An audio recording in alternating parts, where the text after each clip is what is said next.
Hello दोस्तों, आशा करता हूँ आप सभी अच्छे होंगे। तो राजस्थान का पेपर हो चुका है, आप सभी को पता है डीसी का, और हम लोग आंसर की लेके आ गए हैं।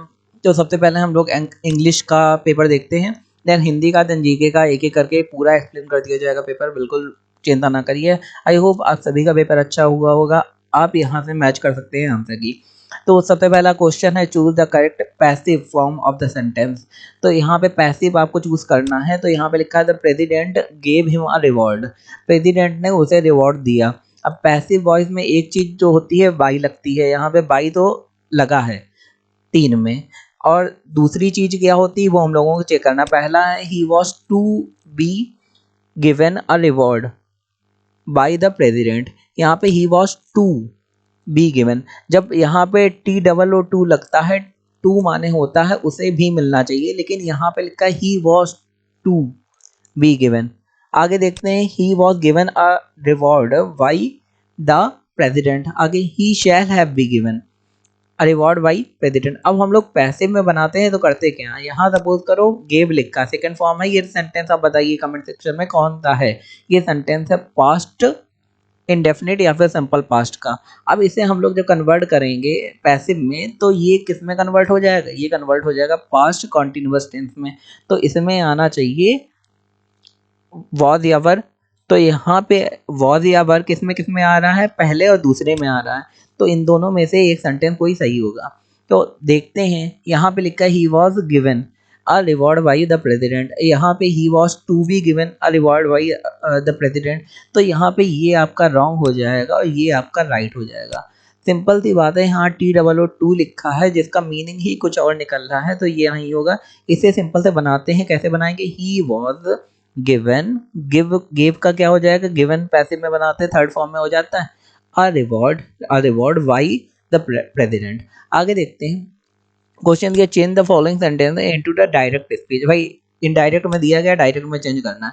यहाँ दिया गया ही explained that it was a dreadful idea. उसने ये एक्सप्लेन किया, ये बहुत ही खतरनाक आइडिया है। तो एक्सक्लेम्ड जो होता है वो एक्सक्लेमेटरी सेंटेंस होता है। एक्सक्लेमेटरी सेंटेंस में जरा मुझे बता दो क्या होता है। एक्सक्लेमेटरी सेंटेंस जो होता है उसमें ये लगता है, ये तो पहली बात। उसके बाद जब हम लोग राइड करेंगे इसे डायरेक्ट स्पीच में, तो हम लोग कैसे रखें, पहले यहाँ लिखा है he said it is a dreadful idea.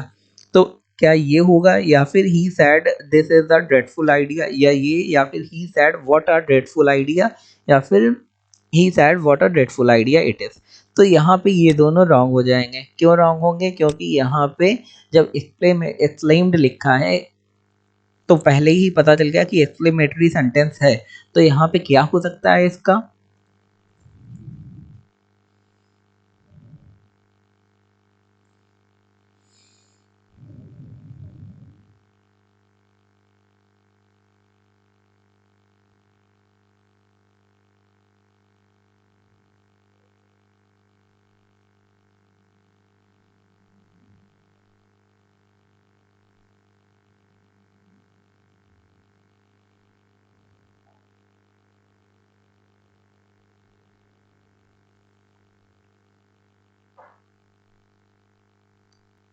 तो यहाँ पे जब हम लोग देखते हैं तो हम लोगों को खाली एक पॉइंट याद रखना है कि यहाँ पे ये वाला एक्सक्लेमेटरी का साइन लगा होना चाहिए, जो इसमें नहीं लगा है। तो सिंपल सी बात, ये गलत हो जाएगा, ये आपका करेक्ट हो जाएगा। ये सिंपल सा है क्वेश्चन। आगे देखते हैं, क्वेश्चन दिया fill in the blanks with the suitable determiner. तो डिटरमाइनर यहाँ पे लगाना है। तो यहाँ पे लिखा है all I needed was dash at 2.5 metre piece of red flannel to complete the design. मुझे खाली दो और दो 2.5 मीटर का पीस चाहिए था डिज़ाइन को कंप्लीट करने के लिए। तो यहाँ पे क्या हो जाएगा, all I needed was the two, या फिर दोज 2.5 मीटर, या फिर बोथ ए एंड बी, या फिर अ 2.5 मीटर। तो यहाँ पे सिंपल सी बात है, जब दा लगाओगे यहाँ पे, दा और टू एक साथ कभी हो सकता है, नहीं हो सकता। यहाँ पे दोस्त लिखा है, दोस्त 2.5 मीटर। दोस्त तभी लगाते हैं जब किसी चीज को इंडिकेट कर रहे हो कि भाई वहां पे कुछ डॉग्स हैं, तो दोस्त डॉग्स ये कहेंगे, ना कि 2.5 मीटर को दोस्त लगाएंगे। बोथ एंड बी, जब पहला दूसरा ही गलत है तो बोथ एंड बी रॉन्ग हो जाएगा। तो ये दोनों तीनों रॉन्ग हो जाएगा। यहाँ पे हो जाएगा आ। A 2.5 metre piece of red flannel to complete. तो यहाँ पे आ लग जाएगा जो बिल्कुल यहाँ पे परफेक्ट बैठेगा। आगे देखते हैं, the sentence have been broken up into the 4 part, choose the part which is grammatically meaningful. Grammatically meaningful sentence हम लोगों को फाइंड आउट करना है। तो यहाँ पे 4 पार्ट में डिवाइड करा गया है, उसमें आपको बताना है कौन सा सही बिल्कुल पार्ट है। तो the title of the book, या फिर कॉन्वे दैट लाइफ जॉय, या फिर एंड सारो कैन ऑफन, या को एग्जिस्ट एट द सेम टाइम। तो यहाँ पे ग्रामर से आपको कौन सा लग रहा है, कौन सा सही है? The title of the book, the title of the book या एंड सॉर। देखिए पहले आपको ये नहीं मिला के एक सही तरीके से लगाना है, उसके बाद आपको पता चलेगा। सपोज करो ये पहला वाला पहले आएगा, तो अगर ये पहला वाला पहले आ रहा है तो यहाँ पे द कैपिटल होगा। अगर ये पहले नहीं आएगा तो फिर, अगर ये पहले आएगा तो इसमें सी कैपिटल होना चाहिए। तो इस हिसाब से लगा के देखना है हम लोगों को कौन सा ग्रामेटिकली करेक्ट है। तो यहाँ the title of the book, coexist at the same time, convey the life joy and sorrow can often। तो इसमें कौन सा होगा ये आपको बताना है।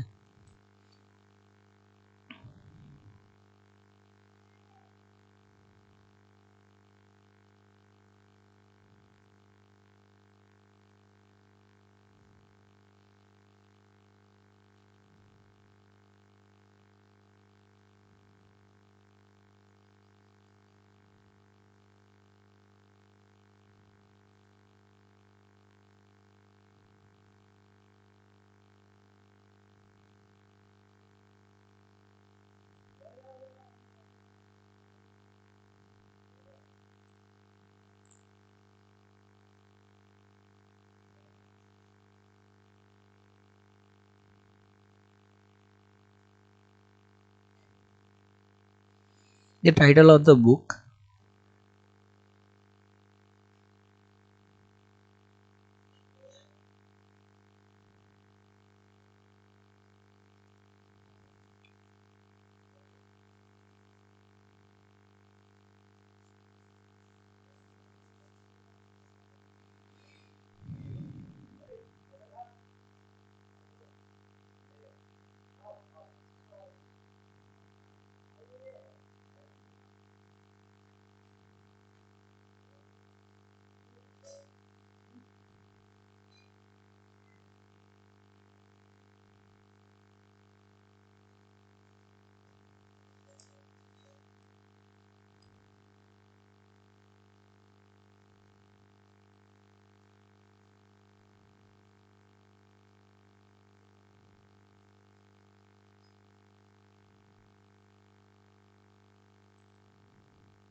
तो यहाँ पे ये लाइन से दिया गया। पहली बात ये चीज़ समझने वाली सिंपल सी है, the title of the book convey that life joy and sorrow can often को एग्जिस्ट एट द सेम टाइम।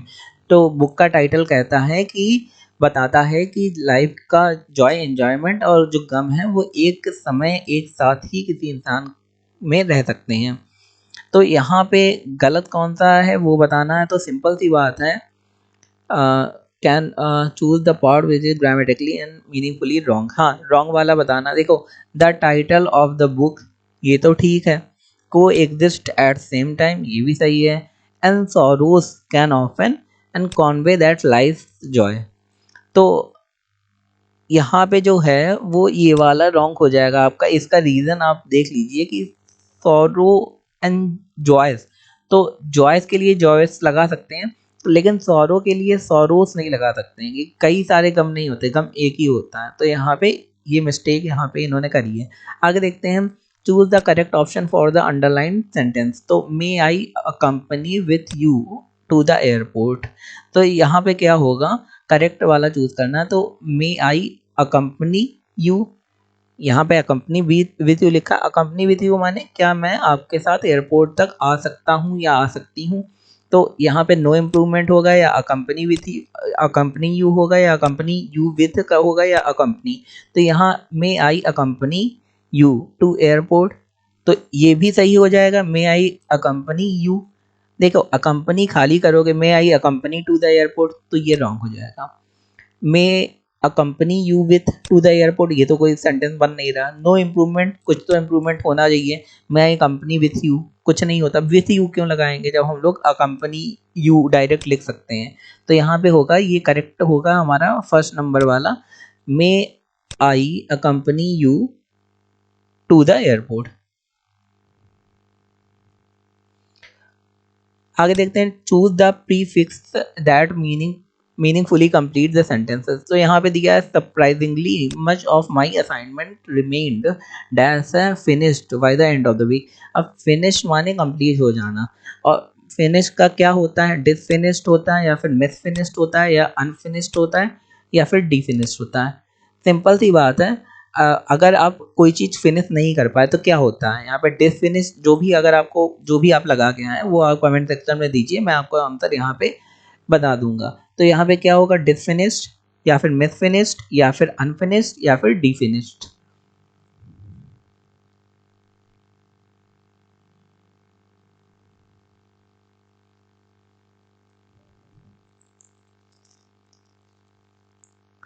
तो यहाँ पे आपका जो हो जाएगा वो हो जाएगा अनफिनिश्ड। देखिए ये सिंपल सा है कि भाई फिनिश तो हम लोग बोलते हैं, लेकिन हम लोगों को ये नहीं पता होता जब हम लोग ये उसका नेगेटिव दूसरा एंटोनिम बोलना है तो क्या बोलना है उसके लिए, उल्टा बोलने के लिए। तो हम लोग कहीं किसी में मिस लगाना होता है तो अन लगा देते हैं, अन लगाना होता है डिस लगा देते हैं। तो यहाँ पे आपको पता होना चाहिए। आगे देखते हैं, select the right prefix for the word Fortune. Fortune के लिए प्रीफिक्स लगाना है आपको। तो अनफॉर्चून होगा या डिसफॉर्चून या मिसफॉर्चून या इनफॉर्चून। अगर थोड़ा बहुत भी इंग्लिश आप जानते होंगे तो फॉर्चून के साथ मिस लगता है, ये आपको पता होगा। आगे antonym of the word transparent. Transparent में यहाँ कोई क्लियर लगा के आया जबकि क्लियर नहीं होगा। यहाँ पे सिंपल साफ साफ लिखा है एंटोनिम। एंटोनिम माने क्या होता है, उसका उल्टा। तो ट्रांसपेरेंट का उल्टा क्या होगा, क्लियर होगा या ओपैक होगा या फिर ट्रांसलूसेंट होता है या ऑब्वियस होगा।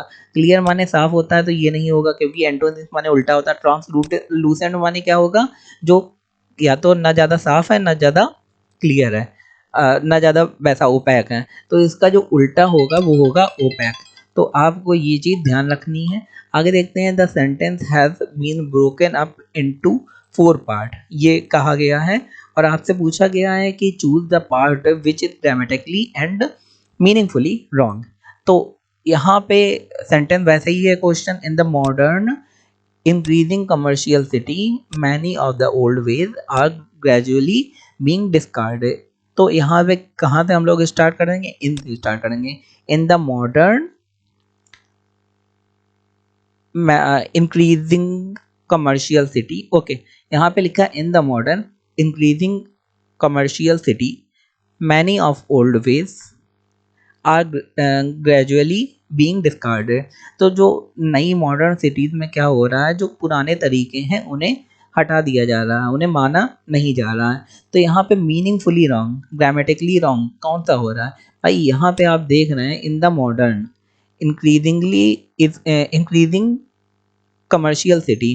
तो यहाँ पे मॉडर्न के बाद कॉमा लगाने का क्या मीनिंग है, increasing commercial city many of the old veg. तो यहाँ पे कॉमा लगा सकते हैं क्योंकि आप जब in the modern increasing commercial city बोलेंगे उसके बाद रुकेंगे, फिर बोलेंगे many of the old ways are gradually being discarded.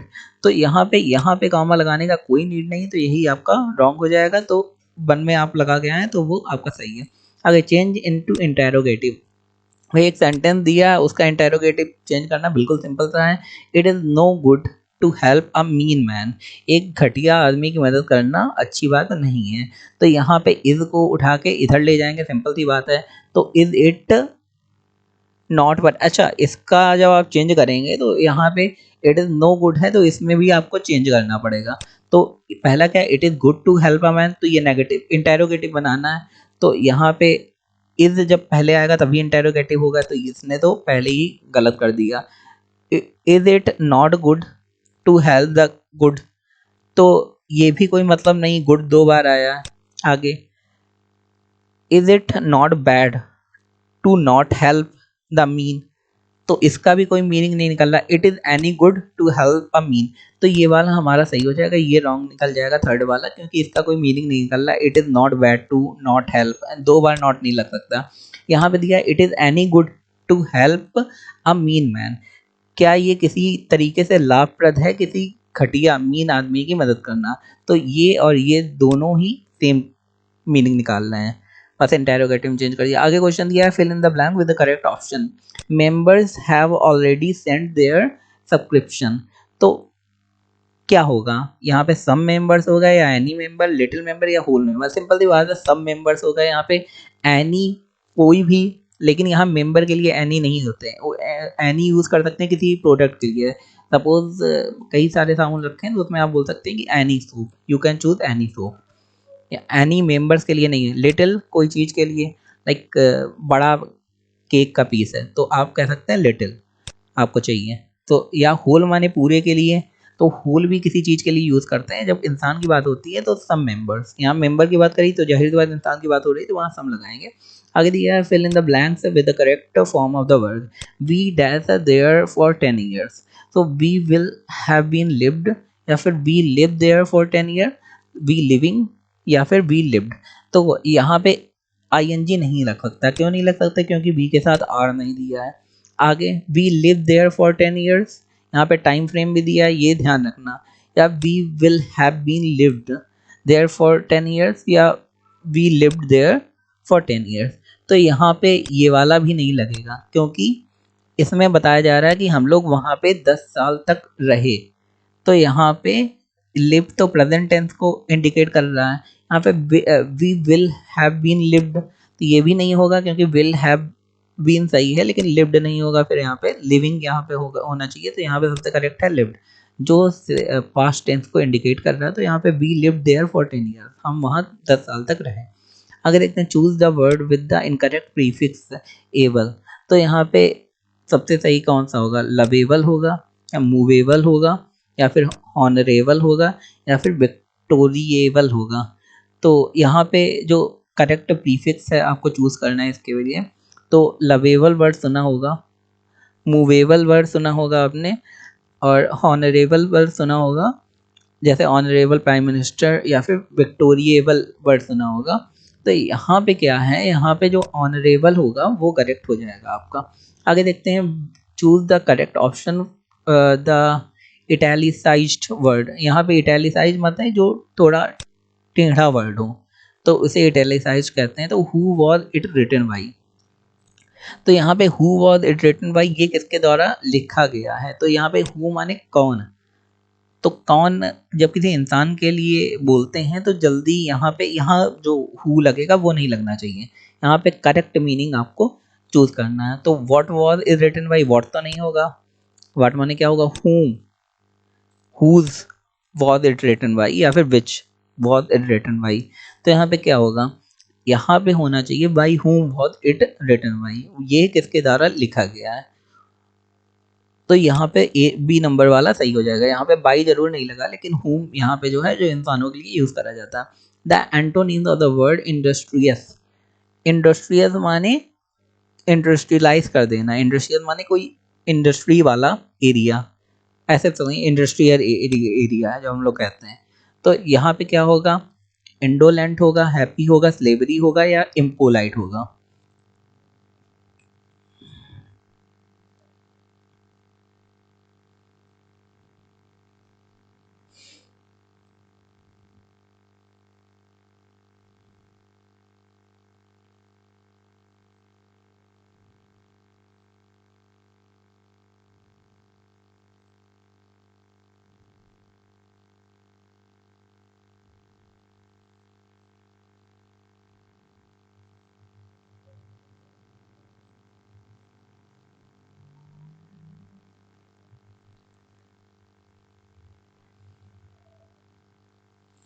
तो इंडस्ट्रियस माने होता है मेहनती, बहुत काम करने वाला। तो इसका उल्टा क्या होगा, इंडोलेंट होगा। इंडोलेंट माने जो काम नहीं करता, बाकी किसी कोई एंटोनिम्स नहीं निकल रहा है इसका।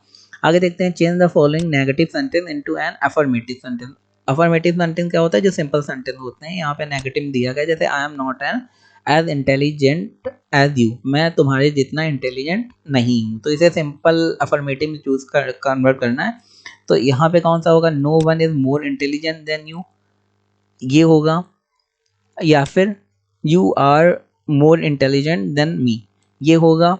या फिर बोथ एंड बी होगा, या नन। तो यहाँ पे करेक्ट हो जाएगा सेकंड वाला, क्योंकि no one is more intelligent than you, यहाँ पे कोई भी तुमसे ज़्यादा इंटेलिजेंट नहीं है। ये तो कोई, यहाँ पे तो खाली यही लिखा गया कि I am not intelligent as you, मैं तुम्हारे जितना इंटेलिजेंट नहीं हूँ। तो यहाँ पे ये होगा you are more intelligent than me, तो ये अफर्मेटिव में चेंज हो जाएगा। Pick the correct option to fill the blank. He doesn't behave well dash he hopes to get votes. So he doesn't behave well, वो अच्छे से व्यवहार नहीं करता, dash he hopes to get wait. In the mean time nevertheless as a result else, यहाँ पे हो जाएगा इन द मीन टाइम, कि वो अच्छे से बिहेव नहीं करता, लेकिन उसी समय वो वोट लेने की सोचता है कि उसे वोट मिले। आगे देखते हैं, they have to dash at technicians, we have too few. तो उनके पास टू मच, देखो फ्यू यहाँ पे लिखा है, इसका मतलब ज़्यादा टेक्नीशियन है किसी और के पास, और इनके पास कम है। तो क्या हो जाएगा, they have too many technician. यहाँ पे मच इंसानों के लिए यूज़ नहीं करेंगे, कोई जैसे कॉफ़ी है या दूध है। लिटिल यहाँ पे यूज़ नहीं करेंगे, यहाँ पे फ्यू लिखा है। इंसानों के लिए क्या यूज़ होता है, मैनी, ठीक है। या फ्यू यूज़ कर सकते हैं, लेकिन यहाँ पे नहीं करेंगे क्योंकि ऑलरेडी यहाँ पे यूज हो चुका है। आगे देखते हैं, the cessation of warfare before a treaty is signed। तो choose the word which mean the following। तो यहाँ पे जो है एमनेस्टी होगा, या फिर एमिएबिलिटी होगा, या अग्रीमेंट होगा, या फिर armistice होगा। तो यहाँ cessation of warfare before a treaty is signed, तो cessation माने क्या होता है,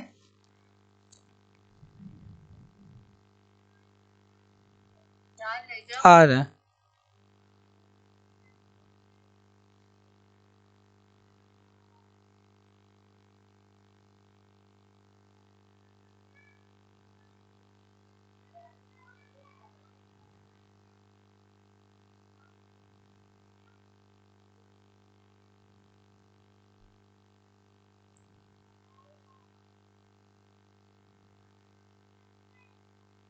शांति मतलब लड़ाई बंद हो जाना। तो लड़ाई बंद होना जरूरी है कोई ट्रीटी, मतलब कोई संधि के साइन होने के पहले। तो यहाँ पे क्या होगा, कोई अग्रीमेंट, इसके लिए सही होगा कि कोई अग्रीमेंट होना जरूरी है किसी ट्रीटी के साइन होने के पहले। आगे देखते हैं, have you Midas touch means. तो यहाँ पे choose option that explain underline item phrases. तो have a Midas touch means, तो इसका क्या मतलब होगा।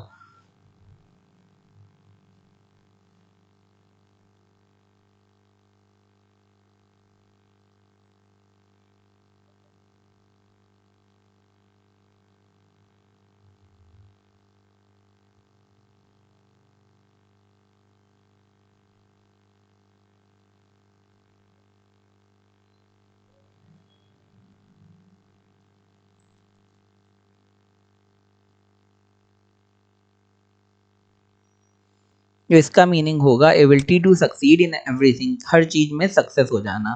तो ये इसका मीनिंग होगा। आगे देखते हैं क्वेश्चन क्या है, अ वे ऑफ स्पीकिंग और writing that make someone sound bigger better than they are. तो ऐसी चीज भाई, किसी चीज की, किसी इंसान की इतनी ज्यादा प्रशंसा करना जितना वो है नहीं उससे ज्यादा, तो वो कौन सा होता है। जैसे इंग्लिश में आपने देखा होगा, पोएम में बहुत ज्यादा प्रशंसा करी होती, तो ऐसी लाइनों को, पंक्तियों को हाइपरबोला कहते हैं। अगर कहते हैं fill the correct tense choosing from the option given below. तो आई डैश है अ लेटर दिस मॉर्निंग। तो यहाँ पे क्या होगा, I wrote a letter this morning. क्यों होगा रोट, क्योंकि सेकंड फॉर्म है। यहाँ पे दिस मॉर्निंग की बात हो रही है, मतलब पहले मैं लिख चुका हूँ। तो यहाँ पे रोट हो जाएगा, जो काम पहले हो चुका है, तो सिंपल पास्ट का यूज करेंगे। A speech of delivered without any previous preparation, बिना प्रिपरेशन के कोई स्पीच देना क्या होता है।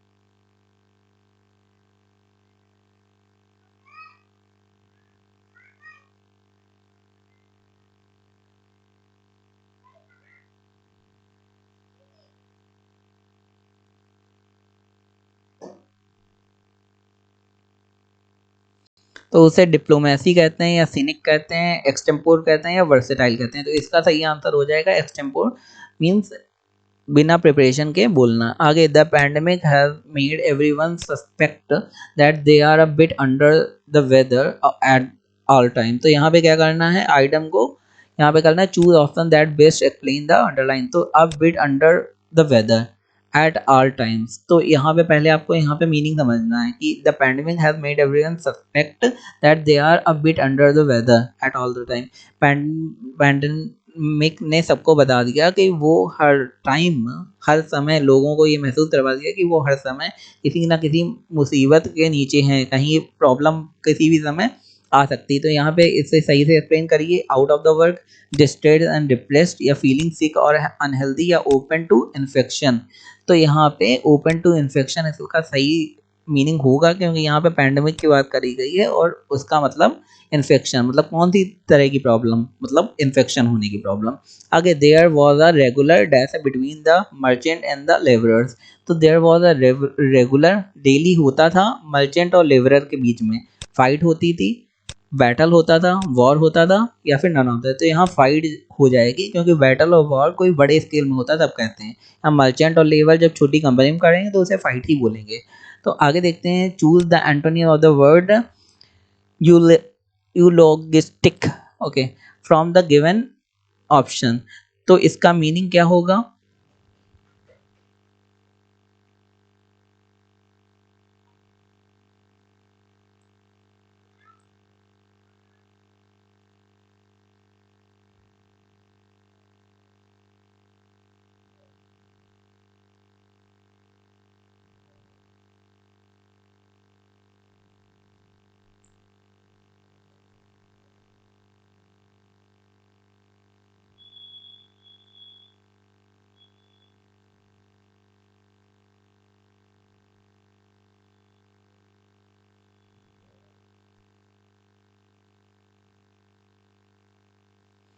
तो यूलॉगिस्टिक माने क्या होता है, किसी चीज की, किसी इंसान की प्रार्थना करना, उसकी बड़ी तारीफ करना। तो उसका उल्टा क्या हो जाएगा, क्रिटिकल, मतलब किसी से सवाल पूछना। आगे देखते हैं, we had to pay the taxi more because he bout us by more dash a route. तो we had to pay the taxi more, हम लोगों को टैक्सी को ज़्यादा पे करना पड़ा, बिकॉज ही ब्राउट अस, क्योंकि वो टैक्सी वाला हमें लाया बाई मोर डैश है राउट। राउट माने क्या होता है, जगह, अलग अलग डायरेक्शन से। तो सर्कुलर राउट होगा, या फिर सरकम क्राइबेड होगा, या सरकमवेंट होगा, या सर्किटस होगा। तो यहाँ पे कौन सा हो जाएगा बिल्कुल करेक्ट?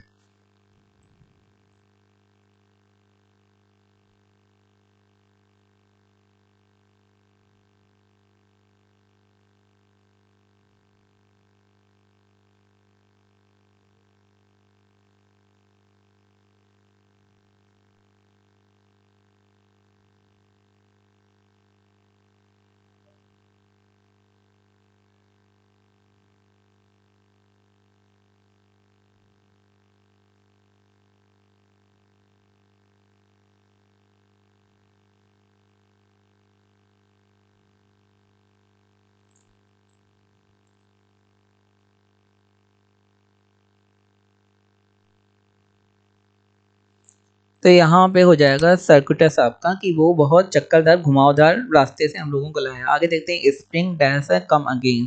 तो spring has been come again, या फिर हैव बीन कम अगेन, या फिर इज कम अगेन, या विल कम अगेन। जाहिर सी बात है यहाँ पे विल होगा, क्योंकि कम अगेन की बात हो रही है कि दोबारा आएगी। आगे देखते हैं, everyone was very excited and eager waited for the result to be posted. तो यहाँ पे ईगर क्या होगा, तो ईगर का क्या होता है, ईगरली होता है, ना कि और कुछ। आगे देखते हैं, he gave us dash a good breakfast.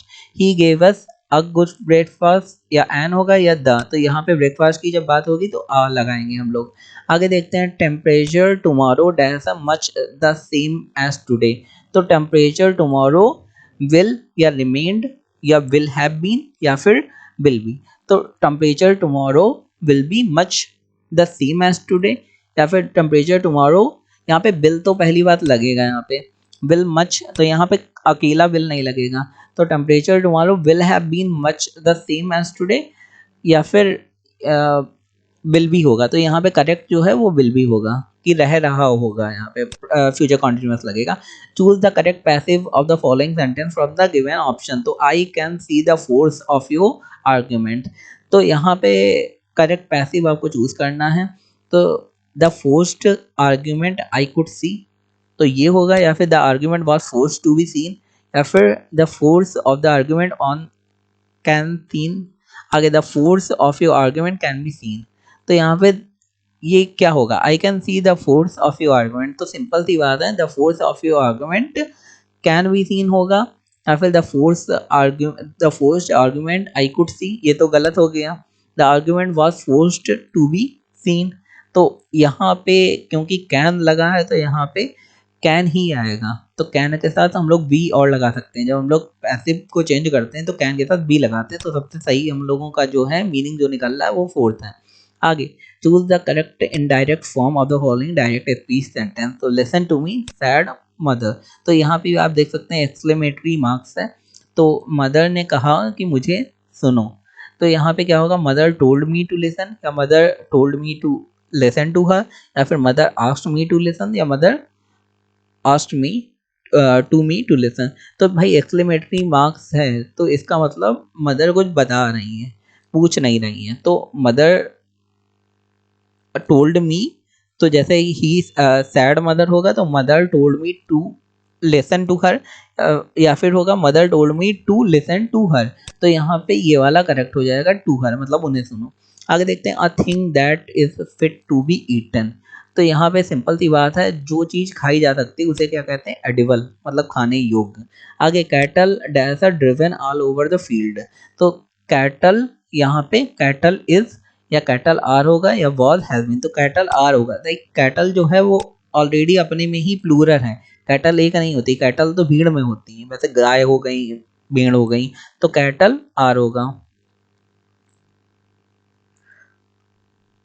आगे देखते हैं, choose the correct indirect form of the following direct speech, तो यहाँ लिखा है could you call me back later, तो क्या तुम मुझे बाद में कॉल कर सकते हो, यहाँ पे तो यहाँ पे चूज द करेक्ट इनडायरेक्ट, तो यहाँ पे इनडायरेक्ट आपको बनाना है, तो यहाँ पे he asked if you could call to me later, यहाँ पे टू मी लगाने का कोई नीड नहीं, ही आस्क्ड टू लेटर ये भी गलत हो गया क्योंकि स्टार्टिंग गलत है, he asked me to call him back later, या फिर ही प्लीज्ड मी ये भी गलत है, तो ये वाला आपका करेक्ट हो जाएगा कि he asked me to call him back letter.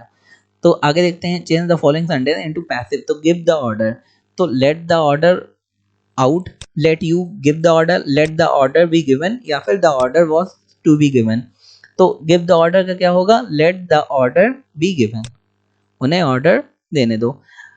आगे शी इज नॉट गिल्टी, वो गलत नहीं है, तो अफर्मेटिव में चेंज करना, सिंपल में मतलब चेंज करना है, तो ही इज इनोसेंट, भाई नॉट गिल्टी का मतलब सिंपल सा होता है ही इज इनोसेंट, तो पहला आपका करेक्ट हो जाएगा।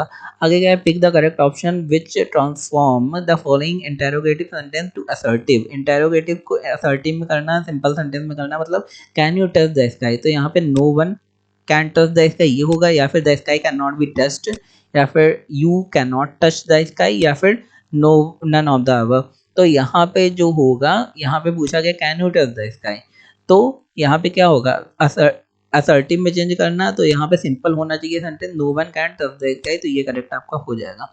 आगे देखते हैं, change the following sentence into indirect speech, भाई Tom said I woke up feeling ill so I didn't go to work, तो टॉम सैड दैट ही, यहाँ पे ये आई है वो टॉम के अकॉर्डिंग चेंज होगा, तो आई वोक अप फीलिंग इल, तो यहाँ पे ऑलरेडी वोक है तो मतलब सिंपल पास्ट है, वो तो चेंज किस में होना चाहिए, वो हम लोग पास्ट परफेक्ट में चेंज करेंगे, ठीक है। Tom said that he woke up, या फिर ही हैड वोकन अप, या फिर ही हैड वोकन अप फीलिंग, तो यहाँ पहली बात क्योंकि पास्ट परफेक्ट में चेंज करना है तो सेकंड या थर्ड में होगा, क्योंकि यहीं पे हैड का यूज हुआ है, तो he had woken up feeling ill, so he आगे क्या है, सो ही hadn't gone to work, या फिर so he didn't gone to work, तो यहाँ पे ये वाला सही हो जाएगा क्योंकि डबल बार चेंज नहीं करेंगे, एक ही बार चेंज होगा, so he didn't go to the back, तो ये वाला करेक्ट होगा। और यहाँ पे दूसरी बात टेंसेस गलत हैं। ओके, तो थर्ड वाला आपका सही हो जाएगा। तो दोस्तों आगे देख लेते हैं यहाँ पे।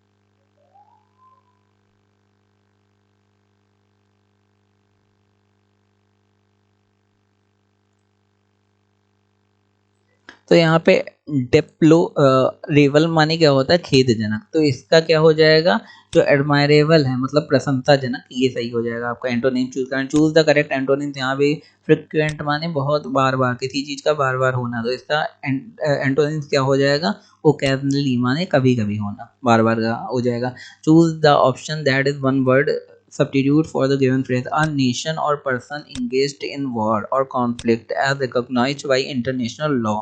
तो एक बर्तन जो इंगेज हो वॉर कॉन्फ्लिक्ट में, तो उसे इंटरनेशनल लॉ के द्वारा क्या बोला जाता है, क्रूसेड या अनार्की या बेलिजरेंट या फिर सैक्रिलेज। तो यहाँ पे क्रूसेड उसे बोला जाएगा।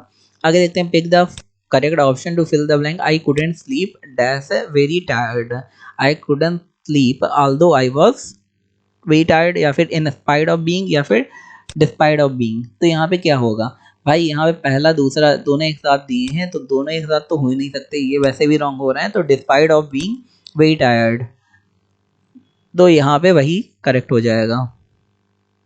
आगे देखते हैं, which of the following word does not have full as the suffix. तो सफिक्स में किस में फुल नहीं लगेगा भाई, हार्मफुल, हेटफुल, हैंडफुल या फिर हाईफुल। तो हाई के साथ कभी फुल नहीं लगता है, तो ये हमारा रॉन्ग हो जाएगा, इसमें नहीं लगेगा। आगे देखते हैं, choose the correct meaning of the italicised sentence. तो इटैलिसाइज्ड सेंटेंस कौन सा, ये वाला, स्प्रेड लाइक वाइल्ड फायर। तो the news of Rehan's death, तो रेहान की डेथ वाइल्ड फायर की तरीका स्प्रेड हो गई। तो यहाँ पे करेक्ट मीनिंग क्या होगा, स्प्रेड रैपिडली या फिर लेटफुल, आगे इन फेवर विद, या फिर टू गेट इनटू ट्रबल। तो या स्प्रेड रैपिडली ही इसका करेक्ट होगा मीनिंग, कि स्प्रेड लाइक वाइल्ड फायर मतलब बहुत तेजी से फैलना, तो स्प्रेड रैपिडली माने भी बहुत तेजी से फैलना। आगे देखते हैं, fill in the blank, choose the correct tense form from the given option.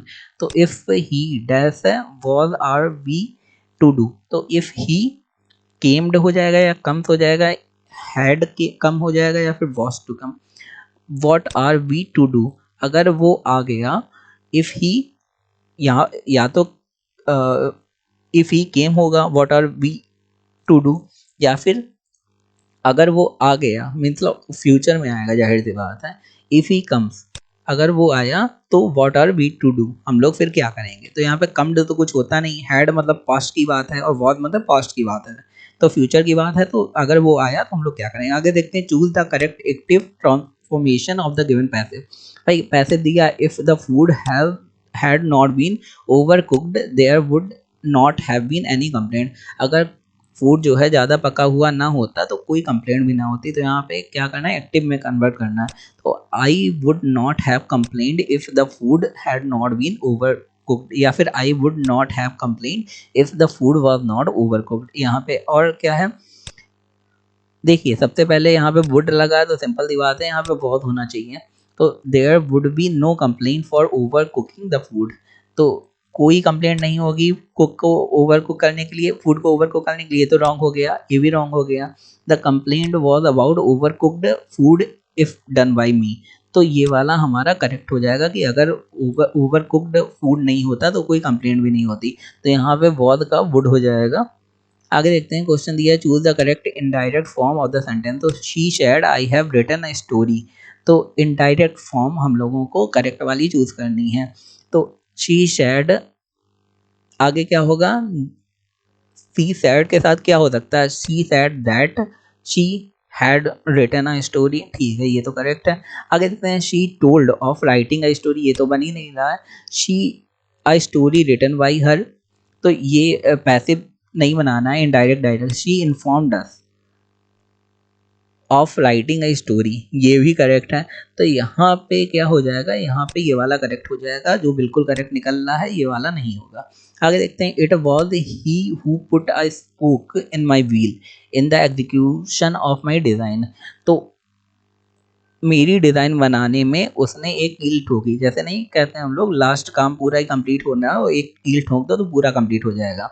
तो यहाँ पे it was he who blessed me होगा, हेल्प मी होगा, डीपली अपील्ड होगा या थॉटर, तो यहाँ पे हेल्प मी हो जाएगा कि he it was he who help me in execution of my design. तो आई होप आपने सारे क्वेश्चन मैच कर लिए होंगे, आपके क्वेश्चन सही निकले होंगे। अगर आपको वीडियो अच्छा लगा तो हमारे चैनल को लाइक शेयर सब्सक्राइब जरूर कर दें। वीडियो देखने के लिए धन्यवाद।